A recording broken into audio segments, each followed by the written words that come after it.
بسم اللہ الرحمن الرحیم۔ حضرت متکلم اسلام مولانا محمد الیاس گھمن حفظہ اللہ ورعا کا ہفتہ واری مضمون جو کہ وعظ و نصیحت کے عنوان سے آتا ہے۔ اس ہفتے کا ہمارا عنوان ہے مومن کا موسم بہار۔ ہاں، مومن کے لیے موسم بہار۔ اللہ تعالیٰ نے 4 موسم بنائے ہیں: سرما، گرما، خزاں اور بہار۔ دنیاوی طور پر بہار اسے کہتے ہیں جس میں موسم خوشگوار اور معتدل ہو، اس میں پھول زیادہ کھلتے ہیں، کائنات میں پھیلا ہوا قدرتی حسن اپنے جوبن پر ہوتا ہے۔ موسم سرما کی شریعت میں کیا اہمیت ہے، مزید یہ کہ اسے کس طرح گزارا جائے، آئیے اس بارے میں چند احادیث ملاحظہ کرتے ہیں۔ مومن کا موسم بہار۔ عن ابی سعید الخدری رضی اللہ تعالی عنہ قال قال رسول اللہ صلی اللہ علیہ وسلم الشتاء ربیع المؤمن قصر نهاره فصام وطال لیله فقام۔ حضرت ابو سعید خدری رضی اللہ تعالی عنہ سے روایت ہے کہ رسول اللہ صلی اللہ علیہ وسلم نے فرمایا، سردی کا موسم مومن کے لیے موسم بہار ہے۔ اس کے دن چھوٹے ہوتے ہیں جن میں وہ روزہ رکھ لیتے ہیں، اور اس کی راتیں لمبی ہوتی ہے جن میں وہ قیام کر لیتے ہیں۔ مفت کا اجر۔ عن انس رضی اللہ تعالی عنہ قال قال رسول اللہ صلی اللہ علیہ وسلم الصوم فی الشتاء الغنیمۃ الباردہ۔ حضرت انس رضی اللہ تعالی عنہ سے روایت ہے کہ رسول اللہ صلی اللہ علیہ وسلم نے فرمایا، سردیوں کے روزے رکھنا مفت میں اجر کمانا ہے، برکتوں کا موسم۔ عن ابن مسعود رضی اللہ تعالی عنہ مرفوعا مرحبا بالشتاء فيه تنزل الرحمة اما ليله فطويل للقائم واما نهاره فقصير للصائم۔ حضرت عبداللہ بن مسعود رضی اللہ تعالی عنہ مرفوعا فرماتے ہیں، سردی کو خوش آمدید، اس موسم میں برکتیں نازل ہوتی ہیں، وہ اس طرح کہ اس میں تہجد کے لیے رات لمبی جبکہ روزہ رکھنے کے لیے دن چھوٹا سا ہوتا ہے۔ تہجد کے فضائل و فوائد۔ عن ابی امامۃ رضی اللہ تعالی عنہ عن رسول اللہ صلی اللہ علیہ وسلم انه قال عليكم بقيام الليل فإنه دأب الصالحين قبلكم وهو قربة إلى ربكم ومغفرة للسيئات ومنهاة للإثم۔ حضرت ابو امامہ رضی اللہ تعالی عنہ سے روایت ہے کہ نبی کریم صلی اللہ علیہ وسلم نے فرمایا، تمہیں چاہیے کہ رات کو قیام بطور خاص تہجد ادا کرو، اس لیے کہ تم سے پہلے نیک بندوں کی عادت بھی یہی تھی۔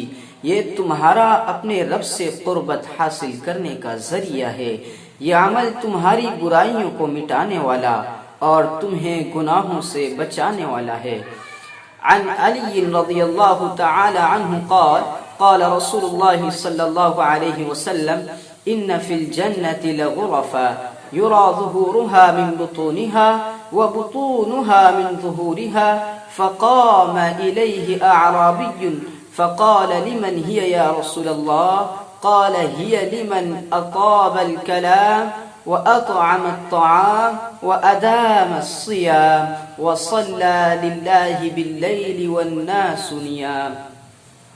حضرت علی المرتضی رضی اللہ تعالی عنہ سے روایت ہے کہ نبی کریم صلی اللہ علیہ وسلم نے فرمایا، جنت میں ایسے شفاف کمرے ہیں کہ جن کے اندر کی طرف سے باہر کا سب کچھ نظر آتا ہے اور باہر کی طرف سے اندر کا سب کچھ نظر آتا ہے۔ ایک دیہاتی کھڑا ہوا اور عرض کیا کہ یا رسول اللہ یہ کن لوگوں کے لیے ہیں؟ آپ صلی اللہ علیہ وسلم نے فرمایا یہ اللہ تعالیٰ نے ان لوگوں کے لیے تیار فرمائے ہیں جو نرم انداز میں گفتگو کرتے ہیں، غریبوں کو کھانا کھلاتے ہیں، اکثر روزے رکھتے ہیں اور راتوں کو اٹھ کر نمازیں یعنی تہجد پڑھتے ہیں جبکہ لوگ سو رہے ہوتے ہیں۔ عن ابی ہریرہ رضی اللہ تعالی عنہ قال قال رسول اللہ صلی اللہ تعالی علیہ وسلم رحم اللہ رجلا قام من اللیل فصلى وأيقظ امرأته فإن أبت نضح في وجهها الماء رحم الله امرأة قامت من الليل فصلت وأيقظت زوجها فإن أبى نضحت في وجهه الماء۔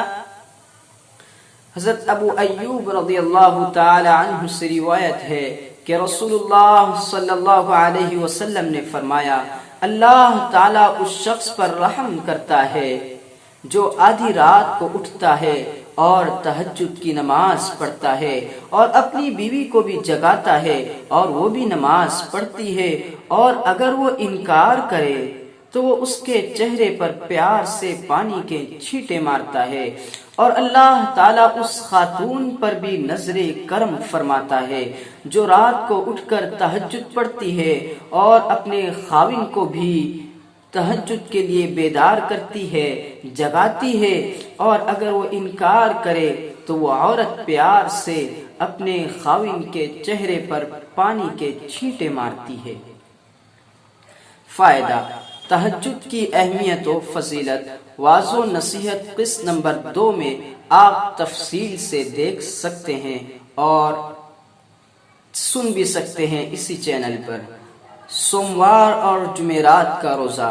عن ابی ہریرہ رضی اللہ تعالی عنہ ان النبی صلی اللہ علیہ وسلم كان يصوم الاثنين والخميس فقیل یا رسول اللہ انك تصوم الاثنين والخميس فقال إن يوم الاثنين والخميس يغفر الله فيهما لكل مسلم إلا مهتجرين يقول دعهما حتى يصطلحا۔ حضرت ابو ہریرہ رضی اللہ تعالی عنہ سے مروی ہے کہ نبی کریم صلی اللہ علیہ وسلم اکثر پیر اور جمعرات کا روزہ رکھتے تھے۔ اس بارے میں آپ صلی اللہ علیہ وسلم سے پوچھا گیا تو آپ صلی اللہ علیہ وسلم نے فرمایا پیر اور جمعرات کے دن اللہ تعالی ہر مسلمان کے لیے مغفرت کا فیصلہ فرماتے ہیں، سوائے ان بد نصیب لوگوں کے جو آپس میں ایک دوسرے سے بات چیت نہیں کرتے، تعلقات ختم کیے ہوئے ہیں۔ ان کے بارے میں اللہ تعالیٰ فرماتے ہیں انہیں ابھی رہنے دو یہاں تک کہ وہ آپس میں صلح کر لیں۔ عن مولا اسامة بن زید انه انطلق مع اسامة رضی اللہ تعالی عنہ الى وادي القرى في طلب مال له فكان يصوم يوم الاثنين ويوم الخميس فقال له مولاه لم تصوم يوم الاثنين ويوم الخميس وأنت شيخ كبير فقال إن نبي الله صلى الله تعالى عليه وسلم كان يصوم يوم الاثنين ويوم الخميس وسئل عن ذلك فقال إن أعمال العباد تعرض يوم الاثنين ويوم الخميس۔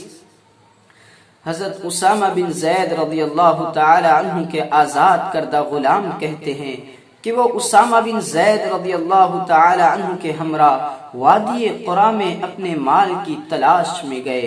حضرت اسامہ رضی اللہ تعالی عنہ پیر اور جمعرات کے دن روزہ رکھا کرتے تھے۔ راوی کہتے ہیں کہ میں نے حضرت اسامہ سے اس بارے میں سوال کیا کہ آپ بوڑھے آدمی ہیں، آخر کیا وجہ ہے کہ آپ ہر پیر اور جمعرات کو روزہ رکھتے ہیں؟ انہوں نے فرمایا کہ اللہ کے نبی صلی اللہ علیہ وسلم بھی پیر اور جمعرات کا روزہ رکھا کرتے تھے۔ آپ صلی اللہ علیہ وسلم سے اس عمل کے بارے میں پوچھا گیا تو آپ صلی اللہ علیہ وسلم نے ارشاد فرمایا لوگوں کے اعمال پیر اور جمعرات کو پیش کیے جاتے ہیں۔ بدھ اور جمعرات کا روزہ۔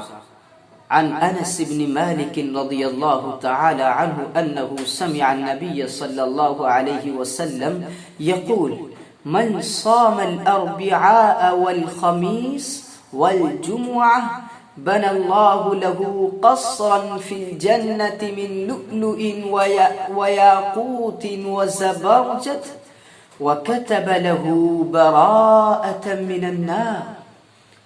حضرت انس بن مالک رضی اللہ تعالی عنہ سے مروی ہے کہ انہوں نے نبی کریم صلی اللہ علیہ وسلم کو یہ فرماتے ہوئے سنا، جو شخص بدھ، جمعرات اور جمعہ کا روزہ رکھے گا، اللہ تعالیٰ اس شخص کے لیے جنت میں ایک محل بنائیں گے جو موتیوں، یاقوت اور زبرجد سے مزین ہوگا، اور مزید ایسے شخص کو اللہ تعالیٰ جہنم کی آگ سے بری فرما دیتے ہیں۔ ایام 20 کے روزے۔ عن عبد الملک بن المنہال عن ابیہ عن رسول اللہ صلی اللہ علیہ وسلم انه كان يأمر بصيام البيض 13 و14 و15 ويقول هو كصوم الدهر او كهيئة صوم الدهر۔ حضرت عبد الملک بن منہال اپنے والد سے اور وہ رسول اللہ صلی اللہ علیہ وسلم سے روایت کرتے ہیں کہ آپ صلی اللہ علیہ وسلم ایام 20 کے روزوں کا ترغیب کے طور پر حکم دیتے تھے، اور وہ ہر عربی مہینے کے حساب سے یہ دن بنتے ہیں، 13، 14 اور 15۔ آپ صلی اللہ علیہ وسلم ان کے بارے میں فرماتے تھے کہ یہ پورے سال کے روزے ہیں، ہر ماہ کے 3 روزے۔ عن ابی ذر رضی اللہ تعالی عنہ قال قال رسول اللہ صلی اللہ علیہ وسلم من صام 3 ایام من كل شهر فذلك صوم الدهر، فأنزل الله عز وجل تصديق ذلك في كتابه من جاء بالحسنة فله 10 أمثالها فاليوم ب10 أيام۔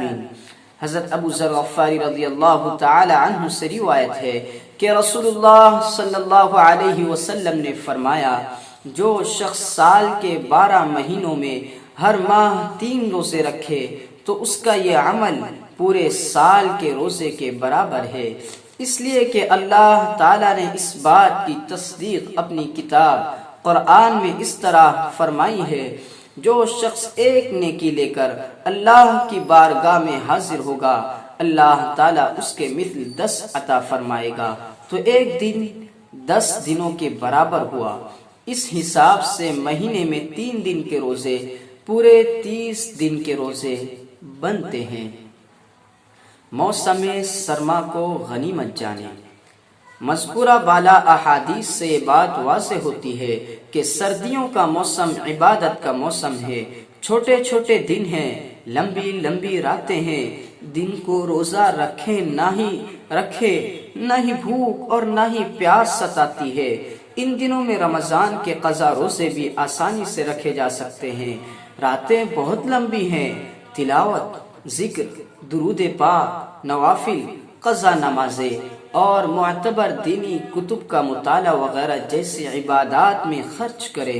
اللہ تعالی عمل کی توفیق عطا فرمائے، آمین بجاہ النبی الکریم صلی اللہ تعالی علیہ وسلم۔ فقط والسلام، محمد الیاس گھمن۔